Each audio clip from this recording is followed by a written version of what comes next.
Amour de Dieu, un amour insondable.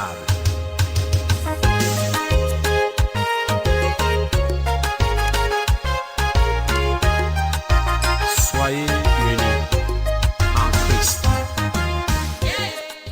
C'est dans un restaurant de la ville de Yaoundé que nous rencontrons Robert Zombo, plus connu sous le nom de Ronce. Bonjour monsieur. Oui. Merci pour le petit déjeuner. Ça se passe souvent. Il y a un petit déjeuner que je prends souvent ici avec un verre de jus. Tu connais ça? Oui, je pense que c'est ça. Ok. Bon, donne-moi alors. D'accord. Mais notre sacrifice, c'est que nous devons donner la volonté.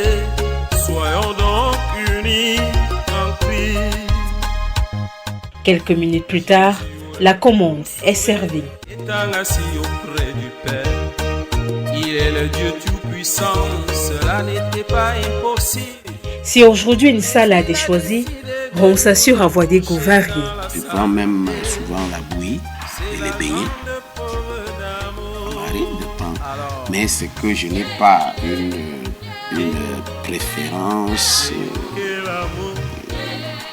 comme on peut dire, standard. C'est ma fille qui m'avait amené ici. Elle fait souvent ces petites excursions. Elle m'a dit alors, et quand je suis arrivé, j'ai préféré certaines petites choses qu'ils donnent ici. Bon, ça commence à devenir une habitude pour moi. Mais chez moi, je prends, des fois, je peux prendre seulement le thé. Et je prends la bouillie, s'il y a la bouillie, les beignets, le haricot, tout ça. Moi, je ne suis pas compliqué. Je mange normalement, simplement. Des repas qui sont en général cuisinés avec précaution par son épouse. Je n'ai pas souvent été, même depuis mon enfance, je n'ai pas souvent été quelqu'un de trop joufflu et tout ça. Ça fait que mon épouse essaye aussi de prendre beaucoup de dispositions pour qu'il n'y ait pas assez de graisse. Donc ça aussi je dois l'avouer, elle prend beaucoup de précautions là-dessus. Bon, des fois même quand elle n'est pas là, il y a certaines choses que je peux prendre librement, mais quand elle est là, elle dit non.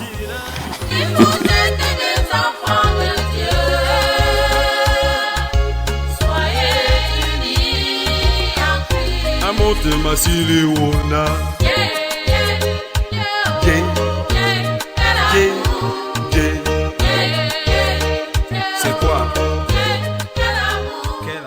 Le petit déjeuner pris, la journée peut commencer. Direction, le quartier Essos, dans l'arrondissement de Yaoundé 5.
Comme vous avez pu constater, nous étions avec le comité d'organisation, ceux-là qui sont beaucoup plus proches du noyau. C'est vrai que le comité s'étend et ça a beaucoup, il y a même des personnes qui n'étaient pas là. On ne peut pas déjà vraiment dire que c'est ça. Nous sommes en ce moment en train d'entrer en contact avec un certain nombre de sponsors qui doivent pouvoir permettre à l'événement de prendre de l'ampleur. Au sein de ce comité restreint qui s'active se trouve une personne particulière, l'épouse de Ronce, Félicité. Depuis de longues années, cette dernière fait partie de l'équipe de travail du chanteur de gospel. Il faut vraiment beaucoup de grâce pour essayer de gérer en même temps l'époux, en même temps mon apôtre qui est mon leader, mon pasteur et la carrière artistique. Vous voyez donc que c'est quelque chose qui demande beaucoup de concentration. Ça demande d'aller chercher vraiment auprès du Seigneur la sagesse pour être capable. Quand il doit même chanter, il prend beaucoup de temps. Il prend de l'inspiration. Donc, à un moment donné, il faut qu'il se retire pour se concentrer, pour pouvoir travailler. Moi qui suis son épouse, je dois pouvoir accepter que quand je sens qu'il veut être seul, je dois pouvoir me détacher. Je le laisse. Parce que moi aussi, je dois aller prier Dieu afin qu'il puisse vraiment accomplir le but qu'il s'est fixé. Pour Félicité, son époux est l'une des personnes les plus pointilleuses qu'elle connaît. À un moment donné, il ne donne pas le cadeau. Je peux vous prendre, c'est par exemple ce matin, il devait me déposer au travail. J'ai eu un retard et là, l'équipe était déjà en train de l'attendre. Mon ami, il m'a laissé. J'ai dû prendre le taxi pour le retour. Donc, quand on dit telle heure, il faut vraiment respecter cette heure.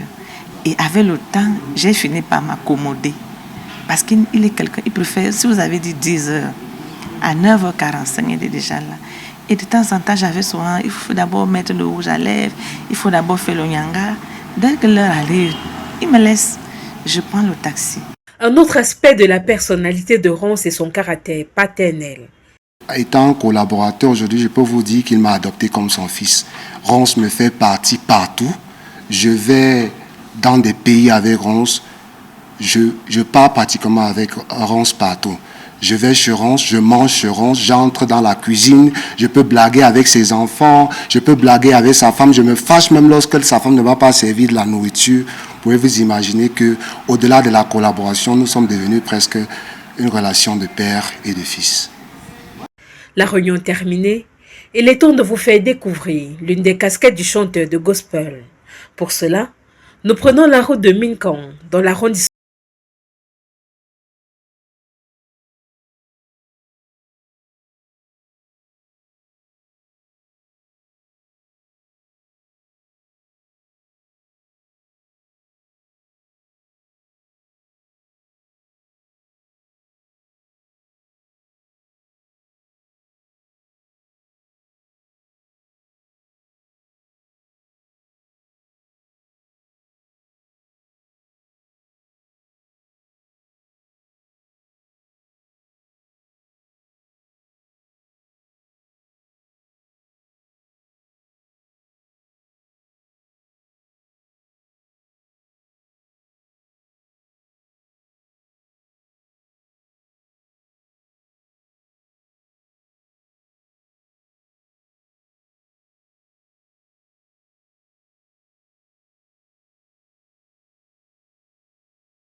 En 2012. Ancien chrétien de l'église presbytérienne du Cameroun, Ronce évolue désormais au sein d'un mouvement. Le chanteur de gospel assure avoir répondu à l'appel du Seigneur. Ce centre cadre avec ce que je fais depuis mon jeune âge. Et lorsque cela arrive dans ma vie, ça n'a pas été difficile à déceler, puisque ça respectait déjà le canevas. Vous savez que je suis né à l'EPC. Effectivement, ma mère était une grande femme de l'EPC. Et moi-même, j'ai grandi là-dedans. J'ai commencé les chorales à l'EPC. C'est vrai que l'EPC a été pour moi un cadre dans lequel j'ai appris à peut-être à m'adresser aux gens, à me tenir devant les gens, et ainsi de suite. C'est ce même appel qui le porte à la tête de ce temple de l'Église évangélique de la gloire de Christ. Il y a ceux qui aspirent. Ils ont des conditions, il faut qu'il aille ceci, il faut qu'il fasse ceci, il faut qu'il fasse cela. Ça, c'est les conditions. Il y a d'autres qui sont révélés dans Jérémie, à partir du premier chapitre. Cela, c'est ce que Dieu a connu d'avance. Il les a connus avant qu'ils ne soient dans le sein de leur mère. Cela, qu'ils le veuillent ou pas, même quand ils ne veulent pas, ils s'y trouvent. Ils refusent même, ils s'y trouvent. C'est un peu comme ça que lorsqu'un certain nombre de personnes ont vu les œuvres que j'étais en train de faire par rapport déjà au niveau du chant, au niveau un peu de la connaissance de la parole. Certains se sont dit non, tu ne peux pas t'arrêter seulement là. Tu as déjà un centre, ça veut dire tu rassembles, il faut que tu sois ordonné, même si tu es né, ce que tu es né, choisi de Dieu, prophète des nations, ou je ne sais pas, des planètes, ou je ne sais pas. Nous, on veut que tu sois donc cadré et casé. C'est par là que beaucoup d'obédience, beaucoup d'hommes de Dieu se sont donc rassemblés pour faire ce qu'on appelle l'ordination. Et ça, là, c'est comme ça que le côté que l'on peut dire pasteur proprement dit, ça a commencé. Donc. Si ce ministère occupe une bonne partie de son temps, le chanteur de gospel ne délaisse pas pour autant la musique.